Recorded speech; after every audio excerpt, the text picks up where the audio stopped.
السلام علیکم ناظرین، میں ہوں زیڈ اے ملک۔ ناظرین، جذبہ خدمت جو ہے وہ کسی بھی انسان کی معراج ہوتا ہے، اور جس انسان میں یہ جتنا زیادہ یہ جذبہ ہوتا ہے اسے اتنا ہی زیادہ دنیا میں زیادہ اچھا انسان سمجھا جاتا ہے۔ بہت ساری آرگنائزیشنز ایسی ہیں جو پاکستان میں انسانی خدمت کے حوالے سے بڑا نام اور مقام رکھتی ہیں اور اس حوالے سے بہت زیادہ کام کریں۔ آج انسانی خدمت کے حوالے سے ہی ایک آرگنائزیشن کا تعارف اور اس کی ورکنگ کے حوالے سے ہم نے آج کا پروگرام منعقد کیا ہے۔ اس حوالے سے ہم نے آفتاب عالم ایڈوکیٹ صاحب کو خصوصی طور پر اپنے جو ہے اسٹوڈیو میں دعوت دی ہے۔ Secretary general Al-Khidmat foundation Azad Kashmir کے، کیسے ہیں جناب آپ؟ ٹھیک ہیں جی الحمدللہ، بہت شکریہ جی۔ تو آپ کا تعلق جو ہے وہ الخدمت فاؤنڈیشن سے ہے، تو کب اس کا قیام عمل میں آیا آزاد کشمیر کے حوالے سے، اور کون سے ایسے اہم پروجیکٹس ہیں جس پر الخدمت کام کر رہی ہے؟ بسم اللہ الرحمن الرحیم۔ بہت شکریہ۔ سب سے پہلے تو میں نیوز واچ کا بہت شکر گزار ہوں کہ آپ نے ہمیں ایک فورم مہیا کیا کہ ہم اپنی آواز پبلک تک پہنچا سکیں۔ جہاں تک آپ کے سوال کا تعلق ہے، الخدمت فاؤنڈیشن پاکستان میں تو 1990 میں قائم ہوئی اور اس وقت سے 3 دہائیوں سے یہ کام کر رہی ہے۔ آزاد کشمیر میں 2005 میں آپ کو پتہ ہوگا کہ ایک بڑا ہولناک وہاں پہ ارتھکویک آیا تھا۔ اس موقع پہ الخدمت فاؤنڈیشن آزاد کشمیر کا وہاں پہ قیام عمل میں لایا گیا، اور اس کے بعد وہاں ایکٹیویٹیز شروع کر لی ہم نے ویلفیئر کی، اور 2011 میں باقاعدہ سوسائٹی ایکٹ کے تحت آزاد کشمیر میں انڈیپینڈنٹ رجسٹر ہو گئی، اور اس وقت سے آج تک جو ہے وہ آزاد کشمیر میں یہ کام کر رہی ہے۔ تو ایسے کون سے پروجیکٹ ہیں؟ جیسے میں نے سنا ہے آرفن کیئر کا ایک آپ کا پروجیکٹ ہے، وہ بڑا زبردست چل رہا ہے۔ پہلے تو اس کا ذرا تعارف کرائیں کہ آرفن کیئر پروجیکٹ ہے کیا بنیادی طور پہ؟ الخدمت آزاد کشمیر یا الخدمت فاؤنڈیشن کی جو ایریاز ہیں، 7 ایریاز ہیں، ان میں سے ایک ایریا جو بڑا ایریا ہے جس کو آرفن فیملی سپورٹ پروگرام کہتے ہیں، جنرل اس کا نام آرفن کیئر پروگرام ہے۔ اس کے 2 حصے ہیں۔ ایک وہ حصہ ہے کہ جس میں آرفن فیملی سپورٹ پروگرام، یعنی فیملی سپورٹ ہوتی ہے، گھروں کے اندر بچوں کی ہم کفالت کرتے ہیں، اور اس کا دوسرا حصہ جو ہے وہ ہم نے سینٹرز بنائے ہوئے ہیں جن کو آغوش ہومز کے نام سے ہم جو ہمارا ان کا نام ہے، اور ان میں ہم بچوں کو پرمننٹ رکھتے ہیں، وہاں پہ ان کی پرمننٹ ریزیڈنس ہوتی ہے اور ساری سہولیات۔ بچوں کو رکھنے کے حوالے سے بھی کچھ شرائط ہوتی ہیں کہ یعنی کس قسم کا بچہ؟ ایک تو چلے یتیم ہوتا ہے نا، ایک بچہ ہوتا ہے جو نہ اس کی والد ہے نہ والدہ ہے، تو کس طرح ڈفرینس کرتے ہیں آپ ان دونوں میں؟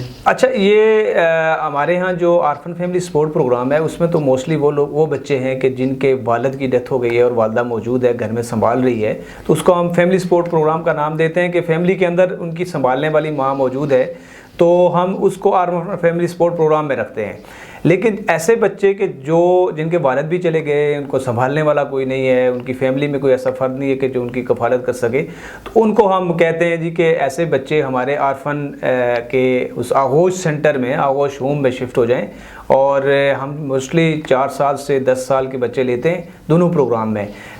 اسکول گوئنگ بچوں کو ہم اس پروگرام میں لے لیتے ہیں، اور 10 سال تک کے جتنے بھی بچے ہیں ان کو لے کے ہم ان کو 18 سال تک ان کی ایجوکیشن کرتے رہتے ہیں۔ ٹھیک ہو گیا۔ تو یہ جب بچے بڑے ہو جاتے ہیں، یعنی وہ کسی مقام پر پہنچ جاتے ہیں، اور وہ بچہ کوئی نہ کوئی ادارہ جو ہے اپنی جب تعلیم مکمل کر لیتے ہیں، تو اس کے بعد بھی کیا اس بچے سے تعلق رکھا جاتا ہے؟ جو رکھا جاتا ہے وہ تنظیمی حوالے سے ہوتا ہے، یا اس بچے کو جو ہے اس کے بعد اس کے حال پہ چھوڑ دیا جاتا ہے؟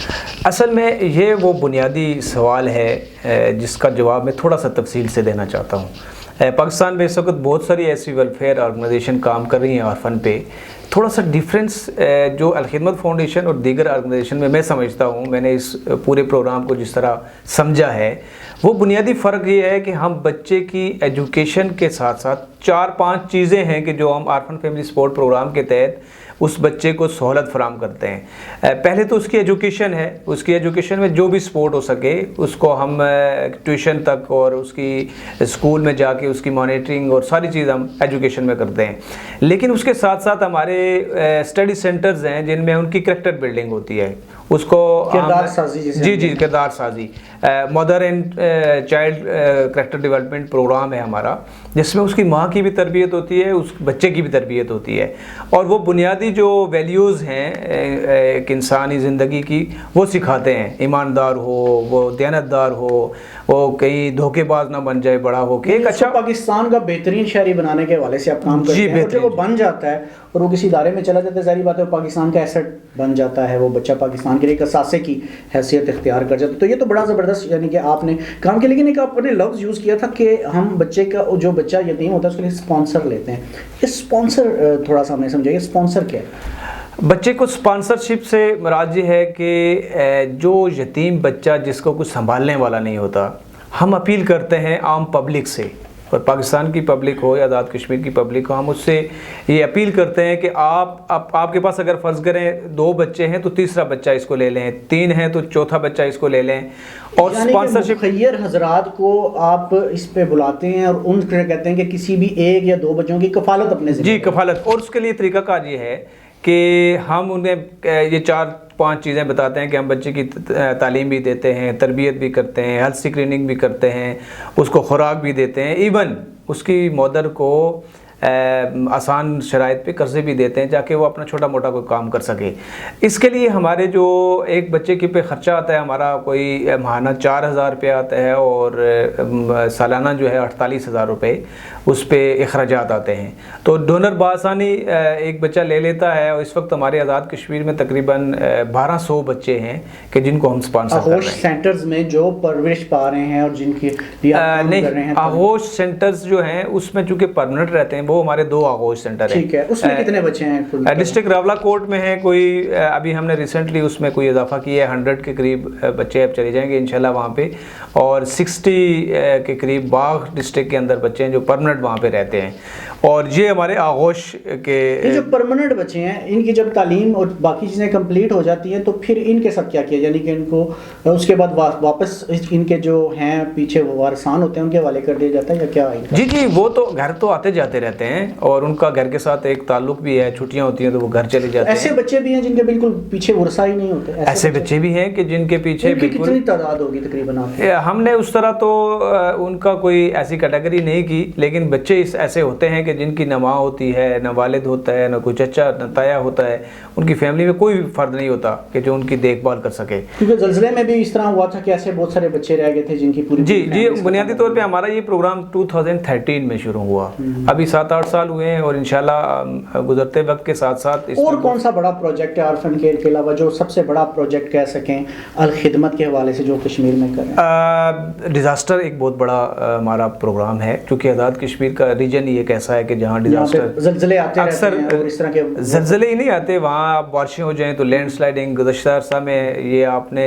نیلم کے ایریے میں سنا ہوگا، وہاں بہت برف باری ہوتی ہے، وہاں برفانی تودے گرتے ہیں، پھر کلاؤڈ برسٹ ہوتے ہیں وہاں پہ، اس کی وجہ سے مسائل ہو جاتے ہیں. پھر ایک بہت بڑا جو ایریا ہے وہ ہمارا بارڈر کا ایریا ہے، تو بارڈر میں فائرنگ ہوتی ہے، لوگ ڈسٹرب ہوتے ہیں، زخمی ہوتے ہیں، اور پھر وہاں سے بھی بہت سارے لوگ شہید ہو جاتے ہیں، پھر ان کے بچے ہیں جو یتیم ہو جاتے ہیں. تو اس ڈیزاسٹر میں ہم ایک یہ تو سارا بچوں کے لیے، وہ پھر بڑوں کے لیے بھی کوئی ہوتا ہے ایسا کوئی، یعنی بڑوں کے لیے بھی ان کی بھی کچھ یعنی کہ ان کی بھی مدد کی جاتی ہے؟ جی ایک وہ پروگرام ہے جس کو ہم اسکالرشپ پروگرام کہتے ہیں، جس میں بڑے تعلیمی ہوگا میرے خیال سے. جی اس میں بڑے ہیں، بڑے بچے، اس میں یہ نہیں کہ وہ آرفن ہے، اس میں جو بھی بچہ جو مستحق بچہ ہے، ایف ایس سی کر رہا ہے، وہ بی ایس سی کر رہا ہے، اسکالرشپس دی جاتی ہیں اور ان کو پڑھنے میں ہاں جی. اچھا اس کے علاوہ جو پڑھ نہیں رہے، تعلیم کے لوگ بھی نہیں ہیں، لیکن ایسے لوگ ہیں جو جن کے پاس روزگار نہیں ہوتا، یا ایسے لوگ ہوتے ہیں جن کے مطلب بوڑھے ہو جاتے ہیں، بوڑھوں کے لیے بھی کیا کوئی مطلب باقی دیگر لوگوں کے لیے بھی کچھ کر رہا ہے؟ اچھا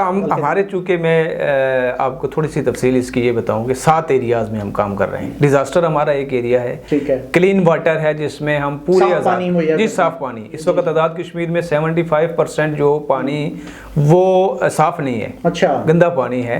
تو ہم کلین واٹر پہ کام کر رہے ہیں. کلین واٹر کوئی آپ وہ اس کو کیسے کلین کرتے ہیں؟ کیا آپ وہاں پہ کوئی ایسے سیٹ اپس لگا کے دیتے ہیں کلین واٹر کے حوالے سے؟ ہاں جی کلین واٹر کے حوالے سے ہم نے گزشتہ سال کورونا کا سال گزرا، لیکن اس کے باوجود الحمدللہ ہم نے آزاد کشمیر میں کوئی 20 کے قریب پروجیکٹس اپنے مکمل کیے. اور تیسرا کون سا آپ کا ہے جس پہ آپ؟ تیسرا ہمارا پروگرام ہے اسکالرشپ پروگرام، جو پہلے میں آپ بات کر رہا تھا کہ اس وقت ہمارے ہمارے کوئی 55 بچے ایسے ہیں کہ جو اس پروگرام کے تحت پی ایچ ڈی کر رہے ہیں، ڈاکٹرز بن رہے ہیں، انجینئرز بن رہے ہیں، پروفیشنل ڈگری وہ کر رہے ہیں، حاصل کر رہے ہیں، ان کو ہم سپورٹ کر رہے ہیں۔ اگلا پروگرام آپ اور اس کے علاوہ ہمارا ایک پروگرام ہے ہیلتھ کا ایک پروگرام ہے جس میں پورے آزاد کشمیر میں ہم مختلف جگہوں پہ میڈیکل کیمپس کرتے ہیں، اور یہ جو 1200 بچے ہیں اور ان کی فیملی پوری، ان کی مائیں اور سارے بچے، ان کی سال میں ایک پوری ہم ہیلتھ اسکریننگ کرتے ہیں اور یہ دیکھتے ہیں کہ اس بچے کے اندر کہیں کوئی ایسی اللہ نہ کرے کوئی ایسی بیماری تو نہیں ہے کہ مستقبل میں اس کے لیے مسائل پیدا کرے۔ یعنی کو مسلسل ایک ہیلتھ کا وہ پرووائڈ کیا جاتا ہے۔ جی جی۔ اس کے علاوہ کن ایریاز میں آپ کام؟ اور میڈیکل میں ہم نے گزشتہ سال جو ہے وہ کوئی آئی کیمپس لگائے آزاد کشمیر میں، 320 لوگوں کو ہم نے آپریٹ کیا اور کامیاب آپریشن ہوئے، آنکھوں کے آپریشن ہوئے، اور ہمارے ایک بہت ہی بڑے محسن ڈاکٹر خالد محمود ڈوگر صاحب نے ہمارے ساتھ بہت تعاون کیا۔ اس کے ساتھ ساتھ جو ہم کرتے ہیں ایجوکیشن کے ساتھ اور ہیلتھ کے ساتھ ساتھ ہم کمیونٹی سروسز کا کام کرتے ہیں۔ کمیونٹی سروسز میں یہ ابھی رمضان آ رہا ہے تو بہت بڑی تعداد میں لوگ ایسے ہوتے ہیں کہ جن کو افطاری کے لیے بھی کچھ نہیں ہوتا، ہم ان کو افطار فراہم کرتے ہیں، ان کو فوڈ پیکیجز دیتے ہیں۔ اس کے حوالے سے دسترخوان لگائے جاتے ہیں؟ دسترخوان بھی لگائے جاتے ہیں، لیکن لوگوں کو گھروں پہ ہم آج کل چونکہ کرونا ہے تو ہم گھروں پہ جا کے ان کو فوڈ پیکٹس بنا لیے جاتے ہیں اور پھر گھروں میں پرووائڈ۔ اس وقت بھی ہماری مظفر آباد میں ٹیم بیٹھی ہوئی ہے اور ہم نے وہاں پہ بڑی تعداد میں لوگوں تک فوڈ پہنچانے کا رمضان سے پہلے کل سے ہم شروع کر رہے ہیں۔ لسٹ بن جاتی ہے؟ جی، لسٹیں بنی ہوتی ہیں اور ایک ہمارا فوڈ ہب ہوگا وہاں پہ، اس فوڈ ہب کے اندر جو بھی ڈونر آگے دینا چاہے وہاں سامان دے دے، آگے ہم اس کو لسٹوں کے مطابق ڈسٹریبیوٹ کرتے ہیں۔ ایک اور ہمارا شعبہ ہے وہ ہے والنٹیئر۔ میں آپ کو ایک خاص بات یہ بتاؤں کہ الخدمت فاؤنڈیشن جس اسٹرینتھ پہ کھڑی ہے وہ والنٹیئر ہے۔ آپ نے دیکھا ہوگا کہ پاکستان میں بے شمار این جی اوز ہیں، ویلفیئر ادارے ہیں، لیکن وہ آن پیمنٹ کام کرتے ہیں، ان کے جتنے بھی لوگ ہیں دفاتر۔ الخدمت جو ہے وہ والنٹیئرلی لوگوں کو لیتی ہے اور لوگ اپنی خدمات جو ہیں وہ بغیر کسی بھی معاوضے کے الخدمت کے حوالے ایک دو نہیں، ایک دو لوگ نہیں، ہزاروں کی تعداد میں ہمارے والنٹیئر ہیں۔ کتنے لوگ رجسٹرڈ ہیں آزاد کشمیر؟ آزاد کشمیر میں اس وقت ہمارے پاس کوئی 3-4 ہزار لوگ جو والنٹیئر ہمارے ایک خواتین کی تعداد کتنی؟ جی، خواتین کا الگ سے ایک وومن ونگ ہے اور پورا ایک سیٹ اپ ہے خواتین کا جس میں خواتین کام کرتی ہیں اور وہ اپنے طور پہ کام کرتی ہے۔ ان کے ساتھ چونکہ ہمارا اس لیے تعلق نہیں ہے کہ ان کا الگ سے ایک ونگ موجود ہے، تو یہ جو والنٹیئر ہماری اسٹرینتھ ہے یہ اتنی بڑی اسٹرینتھ ہے کہ آپ، میں چیلنج سے کہتا ہوں کہ پاکستان میں کوئی دوسری ایسا الخدمت فاؤنڈیشن کا پورے آزاد کشمیر کے تمام ڈسٹرکٹ میں، تمام تحصیلوں میں، ایون